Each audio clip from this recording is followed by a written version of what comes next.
Okay, exogenic movements, तो as the name itself suggest people, exogenic movements means external movements. Okay, as a result of internal, देखिए आपके भाई साहब primary land forms हैं क्या क्या हैं, देखो कॉन्टिनेंट्स हैं, we have basically these continents which have form. Secondary land forms क्या क्या हैं आपके, mountains, then we have plateaus, then we have plains. ठीक है, as a result of external processes क्या क्या होते हैं भाई साहब, weathering, erosion, transportation, deposition. Weathering मतलब आपका वियरिंग एंड टियरिंग, मतलब आपके रॉक्स भाई साहब क्या बनते हैं, फाइनली सॉइल बनाते हैं, इरोजन होता है भाई साहब। Then we have transportation, deposition. Tertiary land forms क्या क्या हैं आपके, land forms created by changes in primary and secondary land forms due to external processes. So जैसे देखो ये डेल्टा है, डेल्टा कैसे बना रहेगा, एक रिवर आ रहा है, बहुत सारा वॉल्यूम ऑफ पानी है, तो ये ऐसा पूरा फ्लो हो गया है। सो जैसे आपका गंगा डेल्टा जो है वो आपके बे ऑफ बंगाल रीजन में जाकर जब समा जाता है तो पूरा गंगा का भाई साहब वहां पे ऐसा डेल्टा क्रिएट हो जाता है। ठीक है, it basically creates a delta. Okay, U shaped valleys, देखिए इस तरीके का यू शेप्ड वैली क्रिएट हुआ है। ठीक है, देन सैंड ड्यून्स, इस तरीके के सैंड ड्यून्स जो रेगिस्तान इलाकों में दिखते हैं हमको। ठीक है, okay, external processes occur because of the force working on the earth surface like solar energy, gravitational force and kinetic energy. तो जैसे बहता हुआ पानी, उसका काइनेटिक एनर्जी बहुत ज्यादा होगा और वो रॉक्स को डिकम्पोज करेगा, सॉइल को इरोजन कॉज करेगा। ठीक है, सो आपने देखा होगा जब बरसात होती है तो आप जब पानी जमा होते देखते हो तो घुला हुआ पानी होता है। ये घुला हुआ पानी क्यों है, क्योंकि बरसात का जो पानी है वो बहुत जोर करंट से आएगा और जब जोर करंट से आएगा तो उसकी सॉलिबिलिटी बढ़ जाएगी, जिसकी वजह से आपको ये घुला हुआ पानी दिखेगा। ठीक है, okay, so external processes occur because of the force working on the earth surface.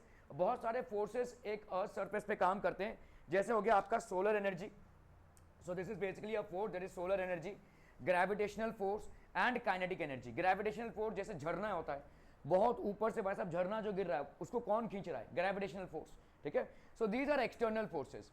Choose the correct alternative. External process occurs because of the forces working on the earth surface, interior of the earth और hydrosphere.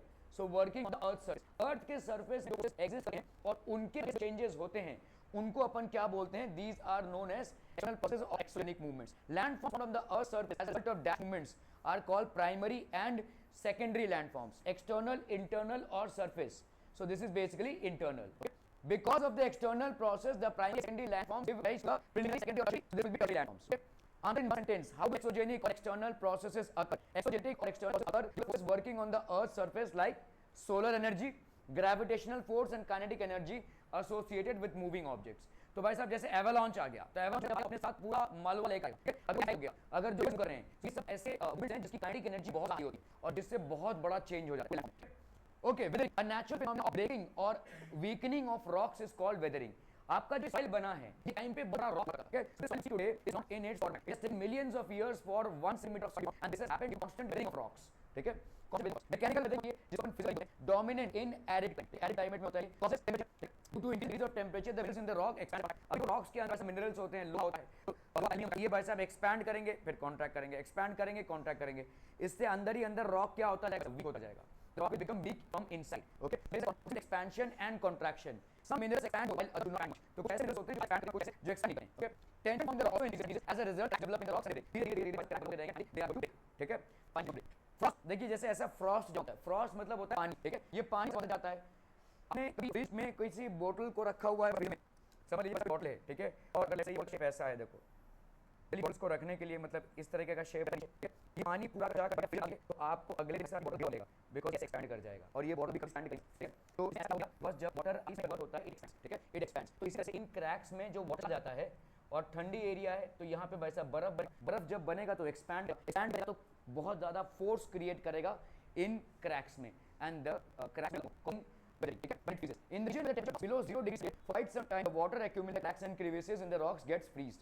This leads to tension in the rocks and they shatter। ठीक है, तो होता है Rocky coast, आपने अभी बीच में देखा होगा इस तरह के पत्थर आपको मिलेंगे। ठीक है, ये भाई जो सॉलिड वाटर ये पॉसिबली इसको दिक्कत रहता है। In this hit the sea, the soluble in the rock is alkaline water। Small holes are formed in the rocks। The stored alkaline water turns into water vapor due to heat and only crystals of alkaline remain in the rocks। These crystals occupy more space and cause tension in the rock। ठीक है, due to this holes formed तो एक मधुमक्खी के छत्ते की तरह लगता है। ठीक है, ये कांस्टेंट ही रहता है, होल्स होते रहते हैं, धीरे-धीरे ये होल्स बढ़ने लगते हैं और फाइनली रॉक क्रम्बल कर जाता है। Release of pressure, the outer layers of rocks exert on the inner layers or lower layer When this pressure ceases, the lower layers are freed to the pressure which leads to weathering. तो outer layer भाई साहब जब ये हो जाता है, outer layer जब soil बन गया है, जब उसका जितना प्रेशर लगना था टूट चुका है वो, उसके बाद जो इनर लेयर एक्सपोज हो जा रहा है और स्वेलिंग होती है. वाटर भाई साहब जो rainfall areas soaking of rock water also causing. भाई साहब रेनफॉल एरियाज इसमें जब वाटर सोक करता है तो इसमें भी वेदरिंग होती है. Rocks like sandstone and conglomerate these basically will follow two different processes mechanical weathering occurs. So आपका block this, ठीक है? Then we have basically both are responsible factors for this weathering. Difference in temperature causes contraction and expansion when the joints are in the rocks. Water accumulates by joints and blocks तो separate from each other. तो इतने बड़े blocks हैं एक दूसरे से separate होते हैं. Water accumulate करने लगता है और ये ice बनने लगता है तो ये gaps widen होने लगते हैं, ठीक है? Exfoliation अभी देखो यहाँ पे आपने देखा आपके बिल्डिंग में अगर साइड आता है तो उसको आप बोलते हैं अरे यहाँ पे तो पेड़ हो रहा है, यहाँ पे पेड़ लगा है. क्योंकि जो पेड़ होते हैं इनके रूट्स भाई साहब नीचे तक जाते हैं. आप अभी जो पेड़ है इसने क्या किया देखा तो ये पेड़ कुछ ही नहीं है, इतना प्रॉम्प्ट एक्शन है. और मतलब तो ये आपका जो पेड़ है वो नीचे आता है तो क्रैक्स होता रहेगा. आप देखोगे यहाँ पे जो आपका छोटे छोटे जगह पे क्रैक्स आ जाएंगे, वो पूरे सीमेंट के में क्रैक्स है क्योंकि पेड़ जड़े हुए अंदर तक. रॉक्स में भी यही होता है.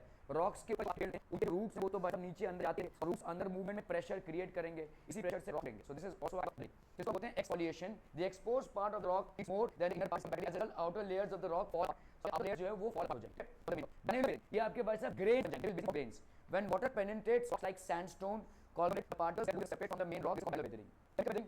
वाटर भाई साहब आपका यूनिवर्सल सॉलिड क्या मानना भाई साहब?